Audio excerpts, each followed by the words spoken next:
Good evening everyone. अच्छा, अभी मैंने आपको कहा था कि 3 पैसेजेस आपको भेज रही हूँ, उनकी प्रैक्टिस करो और प्रैक्टिस से सॉल्व करने का कोशिश करो ना। लाइट इशू था, अभी उनके आंसर में दे देती हूँ, है ना। आपको फटाफट सॉल्व तो कर ही लिए होंगे आपने, है ना। तो देखो, पहला पैसेज कौन सा था हमारा, आपको भेजा भी होगा, स्टडी मटेरियल में देखा होगा आपने, सी गर्ल्स वाला, समुद्री चिड़िया, सुना है ना नाम। वैसे अब तो पढ़ भी लिया होगा अच्छे से, फिर भी मैं फटाफट एक बार शॉर्ट में पढ़ देती हूँ। Seagulls live on the beach, they eat small fish, okay, bread and seaweed. Seagulls run quickly on the sand and fly quickly in the sky. देखिए, देखने में लग रहा होगा कि बहुत इजी है मैम, ये तो चिड़िया चिड़िया का खेल। चिड़िया चिड़िया खेल नहीं होगा, जब आंसर देखे होंगे, आंसर में जब आपने क्वेश्चंस को देखा होगा तो क्वेश्चंस में ये जरूर पाया होगा कि पैसेज बिल्कुल सिंपल है, राइट। बट जो इसके क्वेश्चन थे वो एकदम डीप थे, अगर आपने अच्छे से नहीं पढ़ा ना तो सॉल्यूशन हुआ नहीं होगा। हाँ जी, देखिएगा, सीगल्स विल रन और fly away if you try to catch them. there are many seagulls on the beach, crabs, केकड़े, है ना, पता होगा। अच्छा देख भी लिया करो, जैसे कोई वर्ड ऐसा लगे ना कि नहीं आता तो गूगल हमारे पास है, इंटरनेट हमारे पास है, तो जब सॉल्व किया करो पैसेज तो वोकैबुलरी भी देख लिया करो कि क्रैब्स का मतलब क्या होता है। Crabs also live on the बीच, वो भी बीच पे रहते हैं। दे ईट श्रिम्प, ओशन प्लांट्स एंड झींगा इसको बोलते हैं ना, shrimp, and small fish.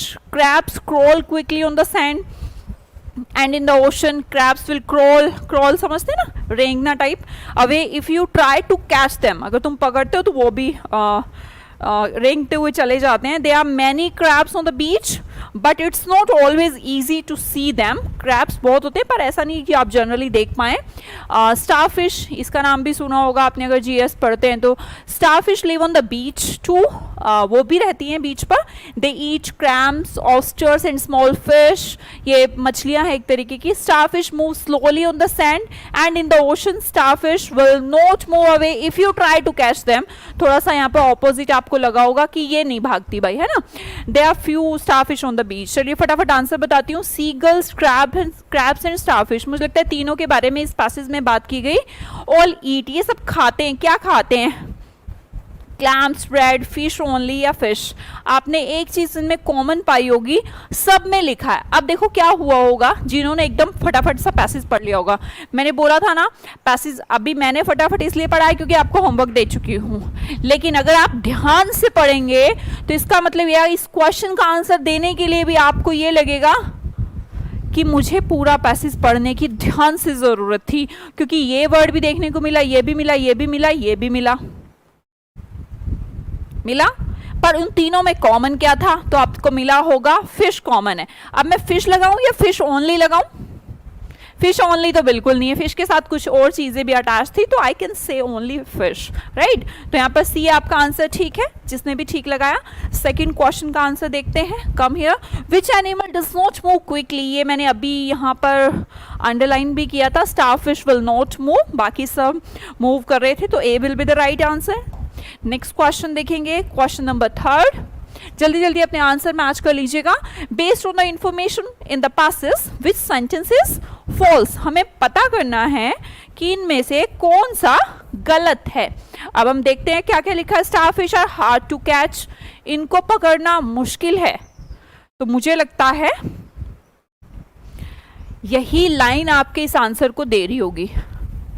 Starfish will not move away if you try to catch them, वो नहीं भागती, तो यहाँ पर पहला लाइन तो मुझे मिल जाता है कि ये ही इसका आंसर होना चाहिए। बट एक ऑप्शन है ऑल ऑफ 3, तो मे बी ये दोनों भी हो फॉल्स, तो लेकिन हम देख लेते हैं।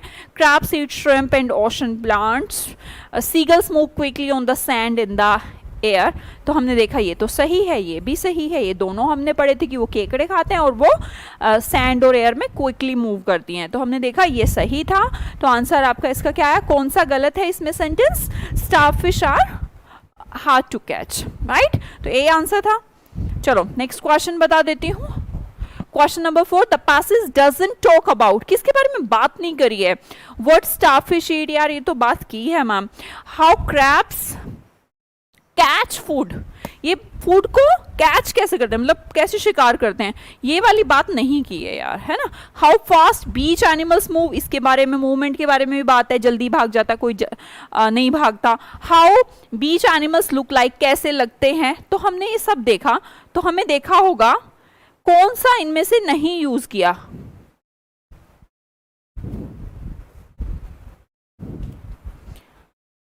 इसके बारे में भी बात तो खैर क्रैब्स के फूड के बारे में भी बात तो की है, क्यों की है ना। हाँ दे उसके बारे में भी बात है, स्टारफिश की ईटिंग के बारे में भी बात है, बीच एनिमल्स मूव कैसे करते हैं इसके बारे में बात है। पर आई थिंक ये वाली बात नहीं कि कैसे दिखते हैं। फोर्थ ही आंसर लगाना चाहिए, फूड का वाला तो है, फूड तो उन्होंने लिखा है कि क्या क्या खाते हैं वो, कैसे दिखते हैं ये वाली बात नहीं करी है पासिस में, है ना। Last question, according to the passage seagulls live on the beach, beach पे रहती हैं सी गर्ल्स, ठीक है हाँ रहती हैं। Move quickly in the ocean, ocean में क्विकली मूव करते हैं। ईट ब्रेड, ब्रेड ओनली तो नहीं खाती, तो कौन सी चीज हम इसमें से रिलेट कर सकते हैं। आप सीगल्स वाली लाइन पढ़े, seagulls live on the beach, seagulls live on the beach, ठीक है ये तो सही है। They eat small fish, bread and seaweed, ये इसके बारे में नहीं कहा। बीच पे रहती हैं, right. Move quickly in the ocean, तो अब बहुत सारे बच्चे इन दोनों में कंफ्यूज होंगे कि ये तो पक्का सही है, इसके बारे में तो हमें पक्का पता है ना, ये 1 तो पक्का आएगा पक्का। सेकंड और थर्ड में से ये कि क्या वो ओशन में क्विकली मूव करते हैं। बहुत सारों ने एकदम से सोचा होगा हाँ कुछ लिखा था क्विकली, पर वहाँ ओशन नहीं लिखा था, इसीलिए कहते थोड़ा पैसेज आपको ध्यान से पढ़ना पड़ेगा। Seagulls run quickly on the sand and fly quickly in the sky, यहाँ पर ओशन के बारे में कोई बात नहीं की गई guys, that's why second answer नहीं होगा। ईट ब्रेड, सिर्फ ब्रेड नहीं है, ब्रेड के साथ भी कुछ और भी खा रहे थे वो, तो हमें महसूस हुआ कि सिर्फ फर्स्ट ही हमारा आंसर होना चाहिए, ठीक है।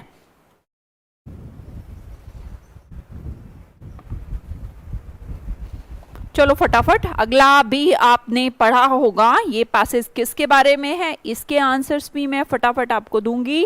किस बारे में था passage. When you imagine the desert, you probably think of a very hot place covered with sand.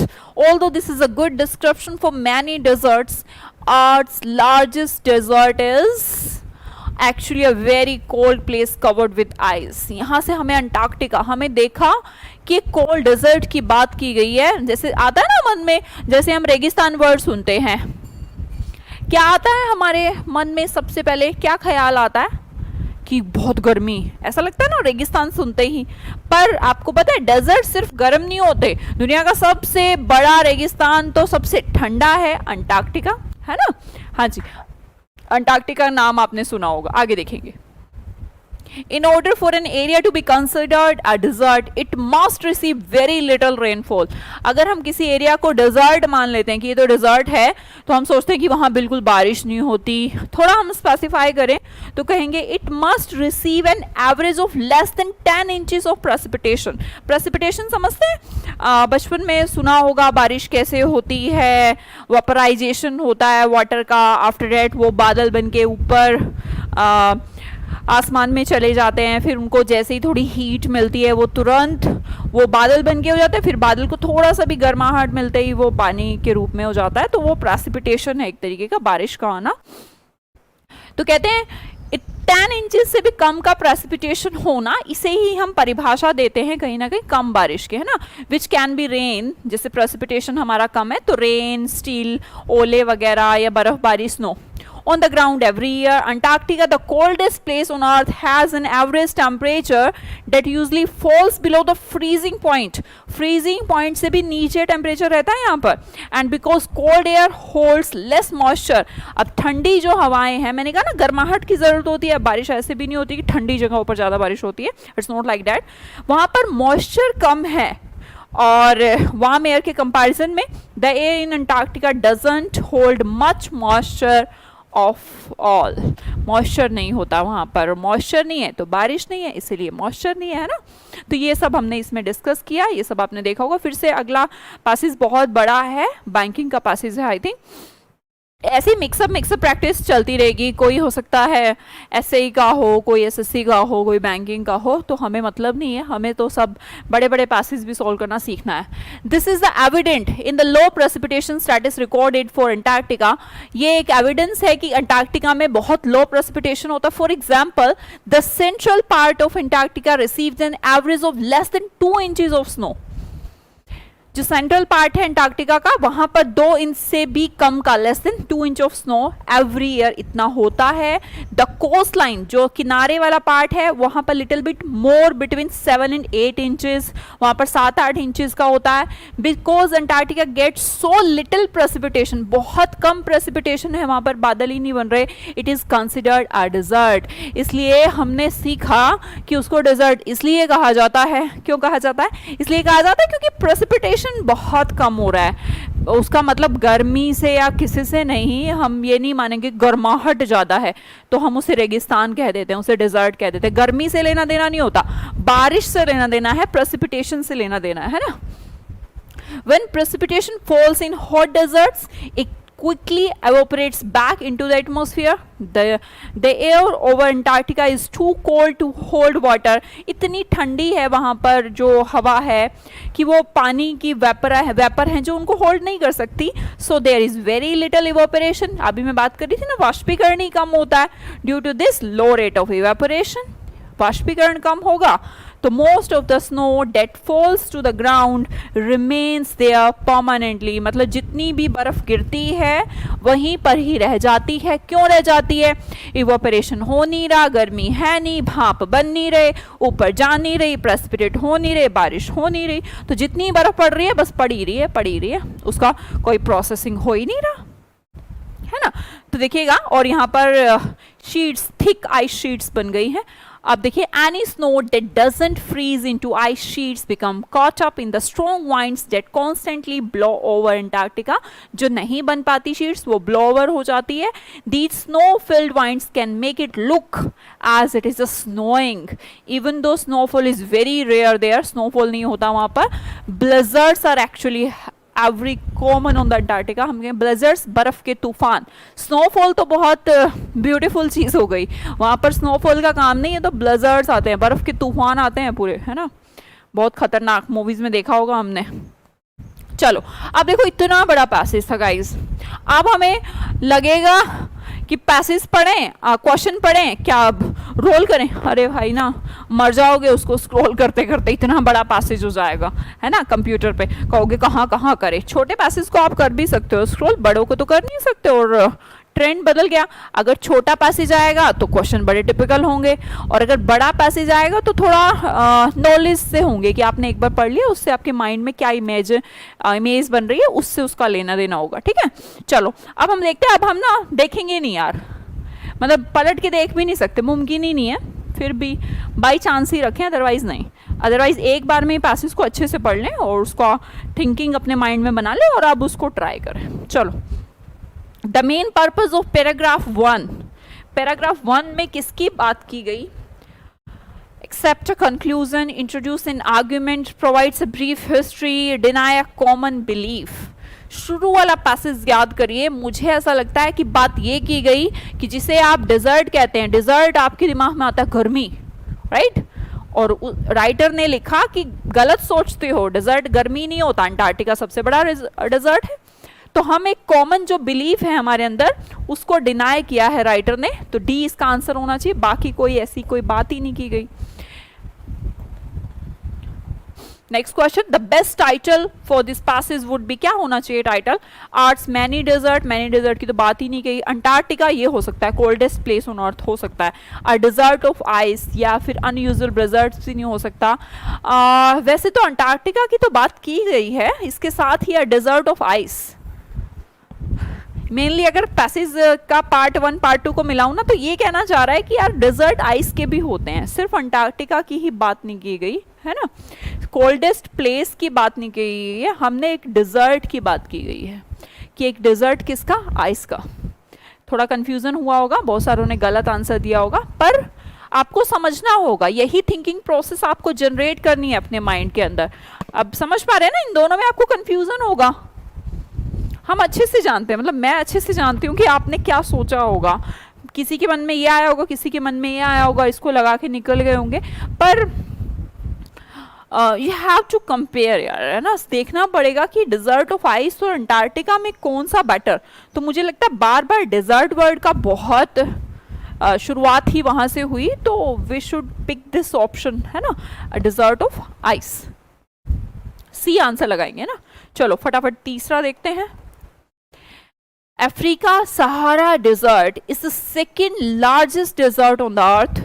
Based on the information in the passes, what characteristics must Sahara share with Antarctica? कितना typical question पूछ लिया, बच्चे सोच रहे होंगे, पर typical नहीं है।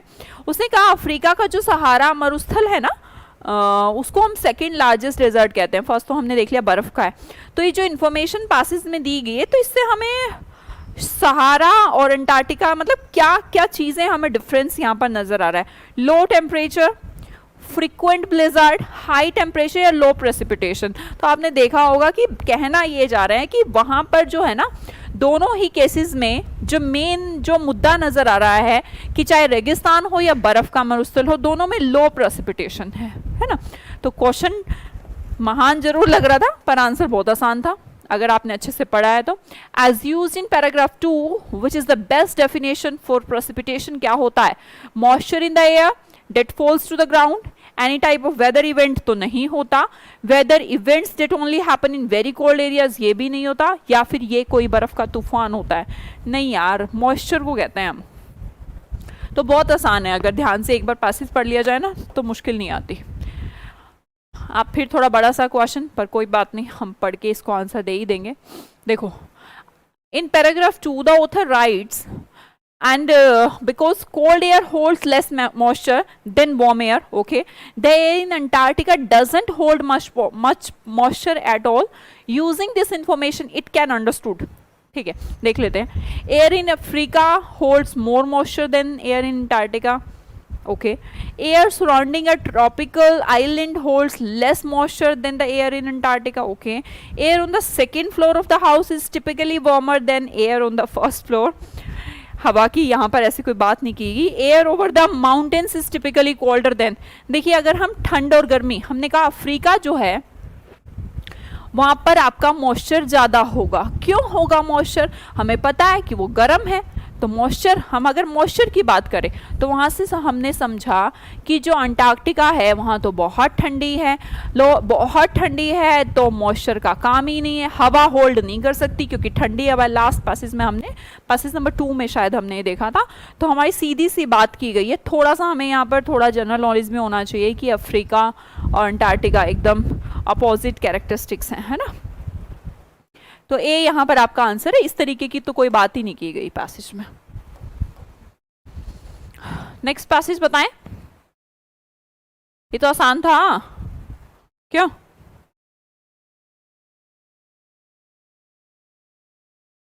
इसमें तो बस मैं आंसर बता दूं, मुझे लगता है काम चल जाएगा। Which boat uses the wind to move? A robot needs people to move it. People make a robot move in the water. People use oars to move a robot. ये देखिए बहुत आसान पैसेज है इसका, तो मुझे लगता है बिना वो करे भी आपको सिर्फ आंसर दे दूं तो काम चल जाएगा। क्या कहते हो? हर एक लाइन ही एक क्वेश्चन है। जैसे बोला which boat uses the wind to move, पहले ही आंसर है यार। क्यों? सेल बोट की बात की गई है, motor boat, robot, sail boat की बात की गई है ना।